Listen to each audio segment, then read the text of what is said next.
Welcome to the Freedom Founder Podcast. I'm your host, Zach Duggar. Now, many of you have heard that real estate is a great investment. Many of you have not acted on that. Now, my guest today is someone who has acted on that and done so in quite a big way. So I want to thank you for joining me today, Matt. And actually, I want to also ask you, because I think I asked you before, but I don't think I did again. Do you go by Matthew or Matt? Matt's good.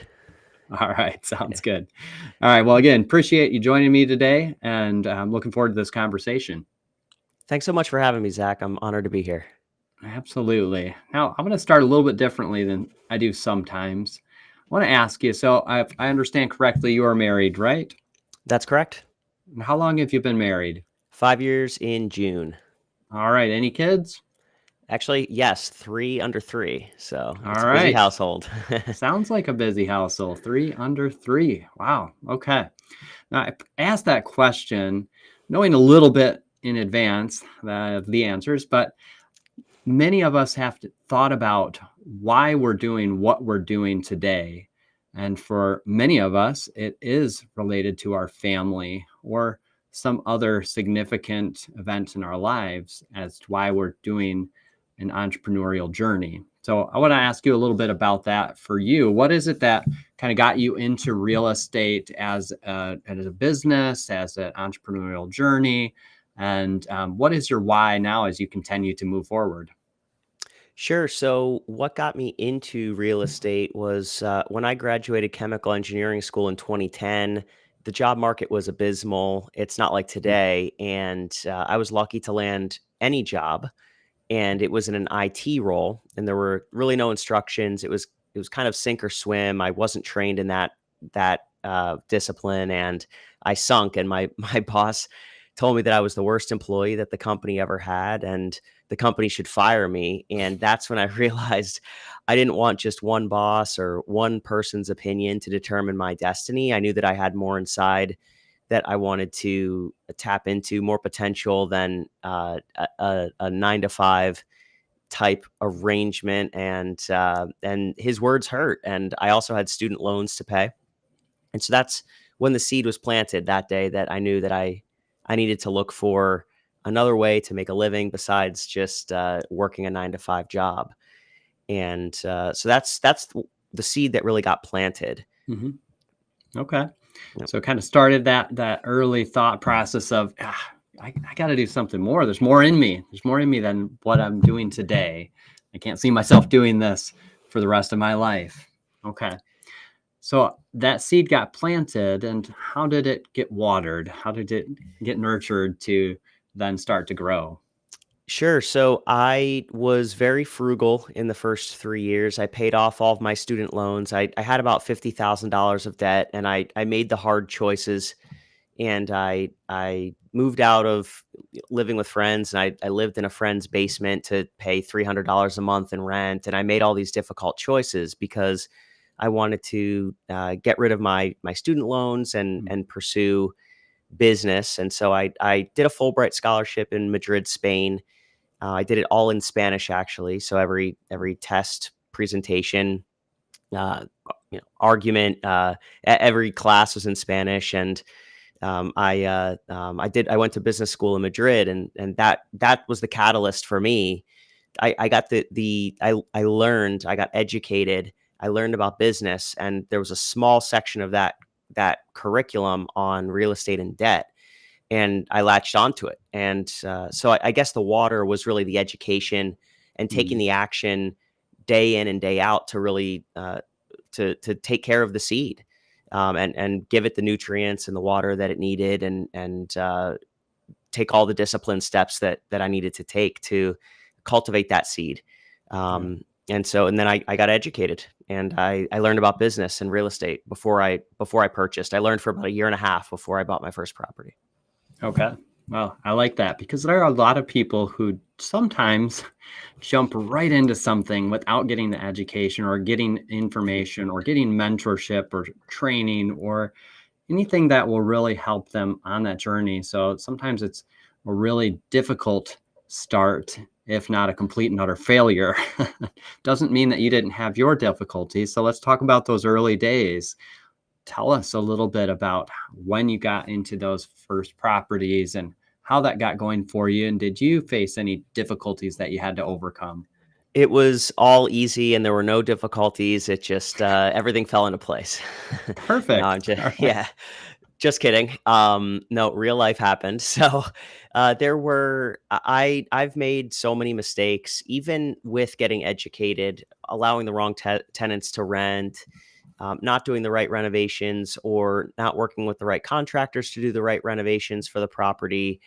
I've just made so many mistakes. So, the best way to prevent those is to get educated, but not just reading books, because they'll tell you in theory, or but not for your specific situation. So I recommend mentors, building a team around you of experienced individuals. And I always get the question, well, how do I do that? How do I find these experienced people who'd want to mentor me? And it really comes down to adding value. What do you have to offer in exchange to those more experienced people? There might be one or two people out there that want to uh, just give away and help freely, which there are those people. But a lot of times, it's nice to receive something back for efforts. Mhm. And so, to really find those mentors and that group and that tribe and the group of people, you have to offer something. And if you don't have experience yet, and you're trying to get experience, think of the assets that you do have. You have time, you have hard work, you have a mentality, you'll do whatever it takes. And you could just start helping these mentors, doing work for free for them, painting, going, checking on properties, and just volunteering to help out people that have the knowledge that you want to have. And maybe they don't have the time that you have, or they don't have the desire to go to the properties to do ABC like you do. So give first before expecting to receive, and you'll find those mentors. Reminds me of the principle: it's better to give than to receive. And as you sow, so shall you also reap. So, as you sow into others in your time and what you have to offer, then you will gain from that, not only in your experience, but also from the benefit of those relationships and people that have experience to provide input into your journey. So now, as you got started, then you did face some trials, face some errors, you learned along the way, and then you started to continue to grow. So, how do you go from one property to the number of properties you have today? And how long did that take you? Remind me again how many properties that you have today. It's 200 doors. We don't have Okay. any investors or partners, so it's just a Okay. small family business, and but that's what we have today.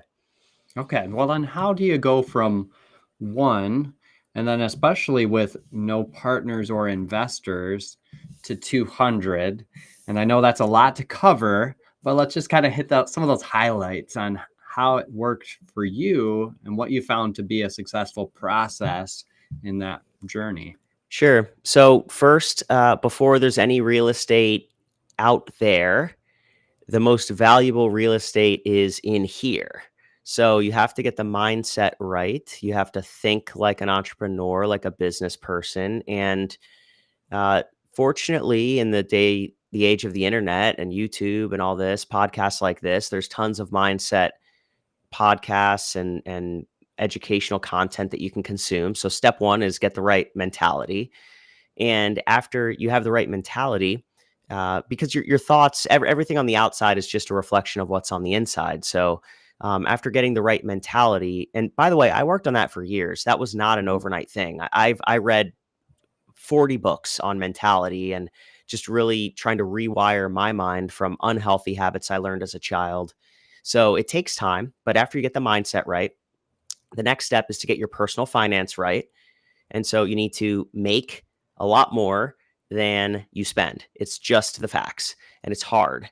It's like going on a financial diet. It's not fun, but the result, you can either have pain now and success later, or you could have no pain now, but no success later. Success requires pain and work and discipline. So I was willing to put in that effort. So mindset, then budgeting and personal finance, your credit score is huge. And all along the way, your personal investment philosophy. Do you want to be a residential real estate investor? Do you want to be a commercial real estate investor? Do you want to do niches like mobile homes or self-storage, retail, industrial? What type of investor do you want to be? And then when you have the cash, the credit profile, and you're bankable, the next step is to get really and all along get educated and find mentors, coaches, surround yourself. You need to build a team, and then you need to find a market.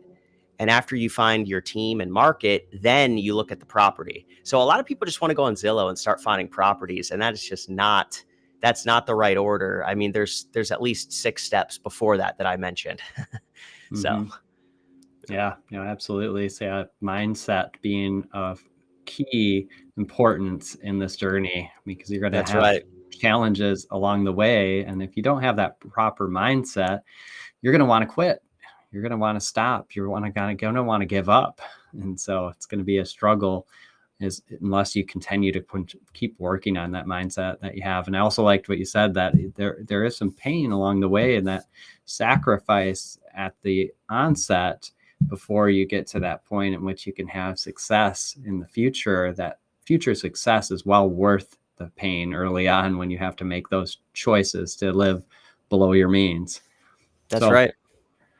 you got started, you got those proper order, you found those mentors, you worked on the mindset, you found that market. Where's the market for you? It's in eastern Pennsylvania, from Okay. the Allentown, Easton, Bethlehem area, and north to Wilkes-Barre, Scranton area, and Reading. Okay. All right. I take it that you live in that area? I do, yes. Okay.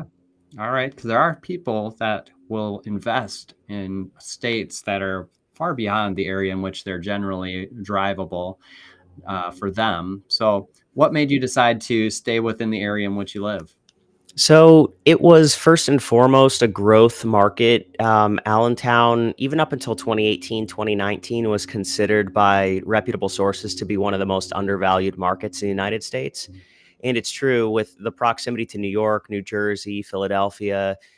There's just such a quality of life and affordability factor, and but yet proximity to the other major metropolitan areas that is really attractive to people, jobs, employment opportunities, employers. So the area had been poised for growth for a while, and it just so happened to be in my backyard, and that's always convenient when you're getting started. So I could Yeah. see the properties and go buy them myself, and so that's why I so happen to live in this area. But it's also the market. The market was just ripe for growth, and I was fortunate to have taken action when I did. Okay. Now, for someone that feels like they're just, an average Joe, average Shane, someone that feels like they don't have a whole lot of money, but they know they can cut back a little bit and they can save some to be able to invest in a future property. How do you go from one property to another property to another property without running out of that funds to be able to then get that next property and continue on from there? Right, sure. And that's what I did for years and I still continue to do. So it really Mhm. comes down to the deal. And so if you're able to find a property at a discounted price, you're able to then either resell it after some time, renting it after 6 months, a year, 2 years, or whatever, or you're able to flip it immediately. When I was throughout my earlier years of investing, rates were really low, so it was a lot easier to do cash out refinances. Today, it's a little bit harder, but values are higher relative to where they were in the past. So there's the same opportunity. It just looks a little bit different. But it all comes down to and how do you? Okay, so Matt, how do you get a discounted property? What do I need to do? Well, it comes down to solving one of two problems. You can solve a property problem or you can solve a people problem. And what I mean by that is a property problem would be a property that is in complete disrepair. There's roof issues, there's HVAC issues, window issues. It needs a full renovation. So you can learn the skills and find the contractors to manage a renovation like that. And therefore, you can make a lower offer because the property needs work. Or you can solve a problem for people, like there are delinquent tenants or eviction issues, or there's an inheritance issue, or someone isn't able to pay their mortgage or their taxes. And so, and there's more issues. So if you could solve a property issue or a people issue, you can achieve a better or a lower purchase price because you're adding value to the situation. And by adding that value to the situation, you can get a lower price on the purchase, which then allows you to either resell it or rent it. But you have that built-in equity because you solved the problem. That built-in equity when you buy is your reward. It's your compensation for solving a problem that someone else didn't have. It's just like a plumber or a grocery store or a retailer charging a markup on a product because they sourced it. They created. They have the retail store. They have overhead. They have people that they need to pay, and then they charge a markup on top of those costs to make a profit. It's capitalism. It's the same thing that you're doing when you buy a deal. So that's how to find these deals and go from property to property and grow your portfolio. Okay. So Matt, then I'm going to ask the next question. How do you find those properties that have a problem that need to be solved? I know now that you have gotten to a point, I've looked at your website, you have the opportunity for people to connect with you, and you have resources out there to show that this is what you're doing and how you are helping people work through some different transitions with properties. But when somebody doesn't have that established yet, how do you connect with properties or people that you are able to then get into and help solve the problem? Sure. So first of all, there's tons of lists that you can buy online for pre-foreclosures, delinquent taxes, stuff like that. So there's a lot of public data that's available. And then, okay, so you have this information, and you know who's on the sheriff's sale list, and or maybe you drive around and you look at properties that need repairs, and then you write down their addresses. So now you have a list. And I just mentioned 5 different ways to get those lists. There's probably 20. But once you have those lists, now you need to reach out to those people. So I don't do any cold calling or texting because there's a lot of legislation around that, and there's a lot of crackdown. But what I do is I send letters, and I reach out directly to people via U.S. mail. And I send postcards and letters. I hand wrote the first 600 letters. I literally searched for everyone myself and hand wrote the letters. So it took like 10 hours, and I promised I would never do that again. Maybe 20. I don't know how long it took. It was like a full weekend actually. So, but then I send letters, but now I have a website. I do Google ads. I do other things. So, but it's all inbound marketing like that. But for someone who's getting started, I recommend letters all day long. That's what I did. Yep. Okay. Out of that 600, did you have some fruit that resulted from that? So I don't remember the first. I didn't have good data management in the Yep. beginning. I know that I started buying properties. I don't remember if it was the first in the first 600 or not, but it was just staying consistent. I Yeah. know people that I've helped them get started, even provide some lists for them, and Mhm. they'll mail the first round and stop. Oh, I spent $500 on letters. I didn't get any deals, so I'll stop. Yeah. And you just have to keep going because people need, especially in an industry like this where it's high trust and it's a house. You're not selling a widget online, Mhm. right? It's a high trust situation. So sometimes you need up to 7 Yeah. touches to get those people to trust you to feel that you're a legit business. So you just Yeah. have to keep going. You have to stay consistent. Yeah. Yeah. I mean, there are a lot of people that are out there trying to do this in different ways, and there are your billboards on the side of the road. There are the signs, and put it into the grass. We buy houses, and Right. that's how sometimes people are trying to attract that attention of others to reach out to them. So, but yes, establishing trust, rapport, building up that relationship has got to be key, especially if it's a situation like a death situation where now there's an inheritance and somebody who doesn't live in the area, and they need to figure out how to get out of that property so they don't have to continue paying for it or paying for taxes, and Right. maybe it has some repair work that needs to be done. So, but they don't want to just sell it to anybody, the first person that calls them. That's So right. they also have to know the person knows what they're talking about too. So, okay. So now you're at a point where you have over 200 doors, as you indicated, and these are residential properties, majority single family homes. At this point, they were majority Okay. single family, but I've been selling Mhm. those. Now they're majority Yep. multifamily, actually. Got it. Okay. All right. In that like 5+ range, 3 plus. 3+. Okay. Mhm. All right. Excellent. Now, why did you make that decision to move to majority of multifamily and to move out from the single family? I made the choice because home prices appreciated a lot over the last 3 years and rates went up.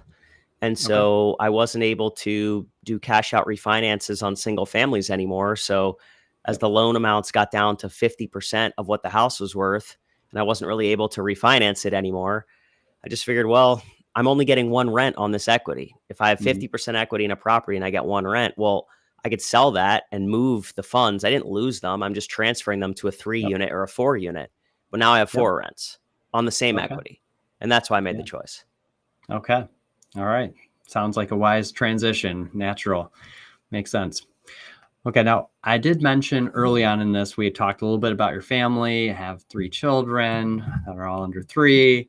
So, talk a little bit about why now. When early on you mentioned that it was that mindset of, I'm not going to be working for someone else the rest of my life, and I'm not going to be in this 9 to 5. I just can't do that. I have more in me to offer. But what is it that kind of keeps you going, keeps you driving forward? So it's there's various things. Just growing up, there was a lot of financial uncertainty, so I never wanted to have that. So that will always drive me. And then of course my family, and but also a desire too that I just want to see what I can achieve in life, what's possible. I have high ambitions, and Mhm. I just want to keep going and see what's possible, to push myself. I've never been content to um, just relax and sit down and kick my feet up and say I'm done. I don't think I'll ever do that. I just have too many hobbies, too many passions. I love doing too many things, and one of them is real estate. And I can't see myself just. I would never be able to retire and just sit on a beach somewhere. It just wouldn't Yeah, work for me. sure. So there's just an internal push that I have, Yeah. an internal fire, and it's just going to keep driving me. Absolutely. And I admire that. Now, that also will be something that I imagine attracts people to you. And seeing some of the testimonials on your website, it sounds like you've been able to come alongside others in that process, in their journey as well. And you mentioned helping someone with getting some lists and getting their start. Do you do any coaching now of others? I do, but pro bono. I Hmm. don't have an organized Yeah. coaching program or anything that I monetize, but I do some nonprofit work. I volunteer to help local people. It's called the Real Estate Lab. It's in Okay. Allentown. It was founded by Yusuf Dahl and City Center Investment Corp. And basically, the idea is there's so much talk about the wealth gap and opportunity gap in the United States. And rather than try to redistribute wealth, we believe, and I believe, in helping others raise themselves up using entrepreneurship and specifically real estate.